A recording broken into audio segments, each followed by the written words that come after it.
دینی وائس کے معزز ناظرین کرام، السلام علیکم ورحمۃ اللہ وبرکاتہ۔ پیارے اسلامی بھائیوں، آج اس ویڈیو میں حضرت ابراہیم علیہ السلام نے اپنے بیٹے حضرت اسماعیل علیہ السلام کی قربانی اللہ کی راہ میں کس طرح پیش فرمائی تھی، وہ پورا واقعہ بیان کیا جائے گا۔ مزید جانکاری کے لیے پورا ویڈیو ضرور دیکھیں۔ سامعین کرام، حضرت ابراہیم علیہ السلام نے 8 ذو الحجہ کی رات کو خواب دیکھا کہ کوئی کہنے والا کہہ رہا ہے، ان اللہ یأمرک بذبح ابنک ھذا، یعنی اللہ تعالی تجھے یہ بیٹا ذبح کرنے کا حکم دیتا ہے۔ صبح 8 ذو الحجہ کے دن آپ سوچ و بچار کرتے رہے کہ یہ حکم اللہ تعالی کی طرف سے ہے یا نہیں، اس لیے اس دن کو یوم ترویہ، سوچ بچار کا دن کہتے ہیں۔ اگلی رات 9 ذو الحجہ کی رات پھر یہی خواب دیکھا تو صبح اٹھے تو آپ نے پہچان لیا کہ یہ اللہ تعالیٰ کی طرف سے ہے۔ اسی وجہ سے 9 ذو الحجہ کے دن کو یوم عرفہ یعنی پہچان کا دن کہتے ہیں۔ اگلی رات 10 ذو الحجہ کی رات پھر یہی خواب دیکھا، صبح اٹھے تو بیٹے کو ذبح کرنے کا پکا ارادہ کر لیا۔ اسی وجہ سے اس دن کو یوم نحر یعنی ذبح کرنے کا دن کہتے ہیں۔ تفسیر کبیر سورۃ الصافات آیت نمبر 102، جلد نمبر 26، صفحہ نمبر 346۔ سامعین کرام، حضرت ابراہیم علیہ السلام نے یہ خواب ملک شام میں دیکھا تھا۔ خواب دیکھنے کے بعد براق پر سوار ہو کر حضرت ہاجرہ رضی اللہ تعالی عنہا اور حضرت اسماعیل علیہ السلام کے پاس پہنچے اور حضرت ہاجرہ سے فرمایا کہ بیٹے اسماعیل کو تیار کر دو کہ دعوت اللہ میں جانا ہے۔ حضرت ہاجرہ نے بیٹے کو تیار کر دیا۔ حضرت ابراہیم علیہ السلام نے چھری اور رسی لی اور بیٹے کو لے کر جنگل کی طرف چل پڑے۔ سامعین کرام، جب شیطان نے دیکھا کہ حضرت ابراہیم علیہ السلام اپنے بیٹے کو ذبح کرنے لے جا رہے ہیں تو شیطان نے قسم اٹھائی کہ باخدا میں آل ابراہیم میں سے کسی ایک کو فتنے میں ضرور ڈالوں گا۔ چنانچہ وہ انسانی شکل میں سب سے پہلے حضرت ابراہیم علیہ السلام کی زوجہ کے پاس گیا اور کہنے لگا، تمہیں معلوم ہے کہ حضرت ابراہیم علیہ السلام تمہارے بیٹے کو کہاں لے جا رہے ہیں؟ انہوں نے جواب دیا، نہیں۔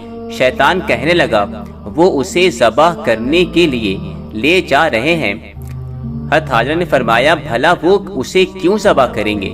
شیطان نے جواب دیا کہ ان کا گمان ہے کہ ان کے رب نے انہیں اس کا حکم دیا ہے۔ تو آپ نے فرمایا، اگر انہیں رب نے حکم دیا ہے جب تو اچھی بات کہ وہ اپنے رب کی اطاعت کریں گے۔ شیطان یہاں سے نامراد ہو کر بیٹے کے پاس آیا جو اپنے والد کے پیچھے پیچھے چل رہے تھے اور کہنے لگا، تمہیں معلوم ہے کہ تمہارے والد تمہیں کہاں لے جا رہے ہیں؟ آپ نے جواب دیا، نہیں۔ شیطان کہنے لگا، وہ تمہیں ذبح کرنے کے لیے لے جا رہے ہیں۔ آپ نے فرمایا، بھلا وہ مجھے کیوں ذبح کریں گے؟ شیطان کہنے لگا، ان کا گمان ہے کہ ان کے رب نے انہیں اس کا حکم دیا ہے۔ حضرت اسماعیل علیہ السلام نے فرمایا، اگر اللہ تعالیٰ نے حکم دیا ہے تو وہ ضرور کریں گے۔ رب کے حکم کے آگے میں بھی اپنا سر تسلیم خم کرتا ہوں۔ سامعین کرام، شیطان یہاں سے بھی مایوس ہو کر جلدی سے حضرت ابراہیم علیہ السلام کی طرف آیا اور کہنے لگا، بیٹے کو کہاں لے جا رہے ہو؟ میرا گمان ہے کہ شیطان نے تمہارے خواب میں آ کر تمہیں بیٹا ذبح کرنے کو کہا ہے۔ حضرت ابراہیم علیہ السلام پہچان گئے کہ یہ شیطان ہے۔ فرمایا، الیک عنی یا عدو اللہ فواللہ لأمضین لأمر ربی، مجھ سے دور ہو جا اے اللہ کے دشمن، اللہ کی قسم میں اپنے رب کا حکم ضرور پورا کروں گا۔ شیطان ملعون ان بزرگ ہستیوں کو نہ برگلا سکا۔ سامعین کرام، حضرت ابراہیم علیہ السلام جب اپنے بیٹے کو لے کر مینا کے میدان میں پہنچے تو انہیں آنے کا مقصد بیان کیا۔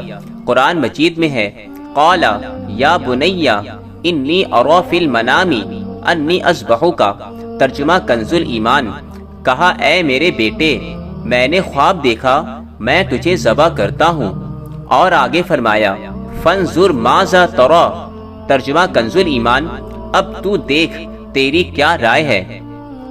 فرما بردار بیٹے نے کیا ہی خوب جواب دیا، قال یا ابت افعل ما تؤمر ستجدنی ان شاء اللہ من الصابرین، ترجمہ کنز الایمان، کہا اے میرے باپ کیجئے جس بات کا آپ کو حکم ہوتا ہے، خدا نے چاہا تو قریب ہے کہ آپ مجھے صابر پائیں گے۔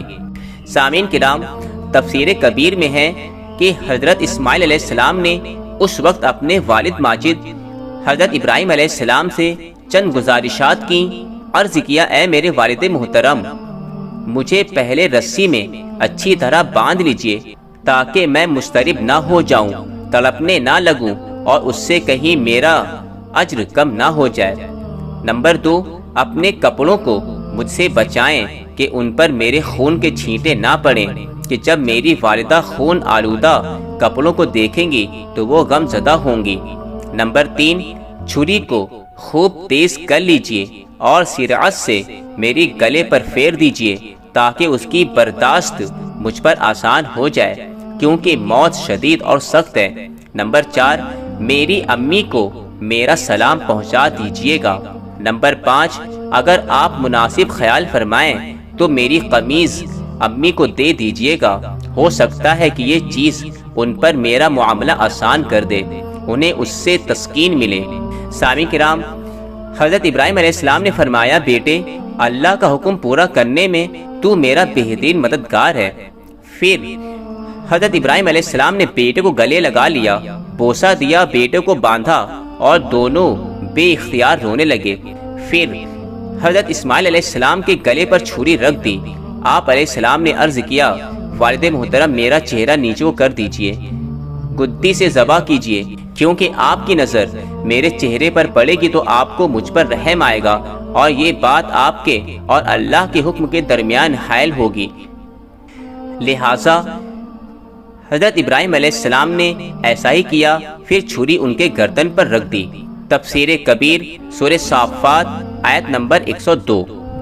پھر حضرت ابراہیم علیہ السلام نے حضرت اسماعیل علیہ السلام کو چہرہ نیچے کر کے لٹایا اور گدی سے گردن پر چھری چلائی، تب بھی چھری نے عمل نہ کیا۔ اس وقت ندا آئی اے ابراہیم تو نے اپنا خواب سچا کر دکھایا۔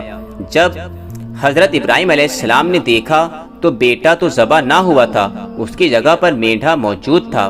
قرآن مجید کے پارہ نمبر 23 سورہ صافات آیت نمبر 123 میں موجود ہے، جس کا ترجمہ یہ ہے تو جب ان دونوں نے ہمارے حکم پر گردن رکھی اور باپ نے بیٹے کو ماتھے کے بل لٹایا، اس وقت کا حال نہ پوچھ۔ یہ واقعہ مینا میں واقع ہوا اور حضرت ابراہیم علیہ السلام نے فرزند کے گلے پر چھری چلائی۔ قدرت الہی کی چھری نے کچھ بھی کام نہ کیا اور ہم نے اسے ندا فرمائی کہ اے ابراہیم بے شک تو نے خواب سچ کر دکھایا، اطاعت و فرما برداری کمال کو پہنچا دی، فرزند کو ذبح کے لیے بے دریغ پیش کر دیا، بس اب اتنا ہی کافی ہے۔ ہم ایسا ہی صلہ دیتے ہیں نیکوں کو، بے شک یہ روشن جانچ تھی اور ہم نے ایک بڑا ذبیحہ اس کے فدیے میں دے کر اسے بچا لیا اور ہم نے پچھلوں میں اس کی تعریف باقی رکھی۔ سلام ہو ابراہیم پر، ہم ایسا ہی صلہ دیتے ہیں نیکوں کو، بے شک وہ ہمارے اعلیٰ درجے کے کامل الایمان بندوں میں ہیں۔ تو سامعین کرام، اس طرح حضرت ابراہیم علیہ السلام نے اپنے بیٹے اسماعیل علیہ السلام کی قربانی اللہ کی راہ میں پیش فرمائی اور اللہ رب العزت کے امتحان میں پاس ہو گئے، تو اللہ رب العزت نے حضرت ابراہیم علیہ السلام کو ان کے بیٹے اسماعیل علیہ السلام کو بخش دیا۔ یہ قصہ لطیف ابھی ناتمام ہے، جو کچھ بیان ہوا وہ آغاز باب تھا۔